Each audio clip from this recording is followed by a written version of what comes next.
استاد یک سوال داشتم. همین حاضر وقت اینترنت پیشروی اینترنت است. می‌بینیم که زیاد بلوگران خیلی زیاد شدگیان. مثال از جمله بلوگرهایی که زن و شوهر هستند. مثال آنها مسلمان هستند، راه حق، راه نصیحت نشان می‌دهند و همین زندگیشون از همین درآمد بلوگری است و به مردم نشان می‌دهند. هستن آدمانی که آنها رو طرفداری میکنن، هستن آدمانی که میگن زن باید نشانتی او بالای گناه هست، اما در آنجا بسیار آدما با مینویسن که تو بخیلی میکنی، با آدم مسلمانی خودت بخیلی میکنی. همینجا باید مثال از آنها طرفداری کنیم و درآمد آنها آیا حلال است. همین درباره بلاگران که میگفتین هم که همراهی زنهایشون هستن و اینچنین به زنها خیلی زیاد هستن بلاگران این روزه.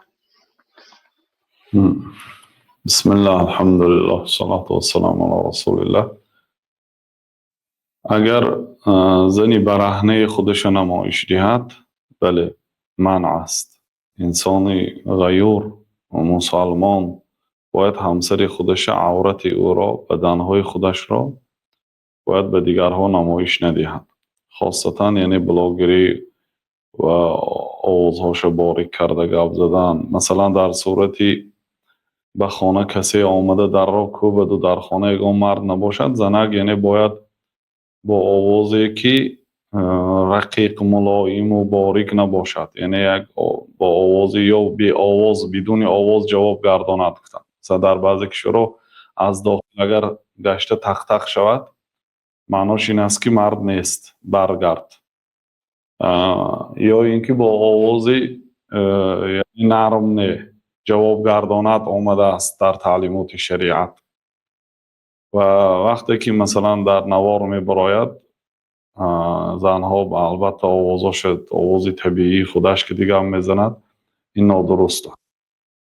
اما اونایی که مثلا سطر دارند و تربیه اسلامی میدهند، در این مسئله بله خلاف است، اینش سبکتر است. لیکن به هر حال بهترین راه و از شبهه دور آدم باید همسرش در این خیل جاها نمایش ندهد خوب است. در این حالت گناه نیست.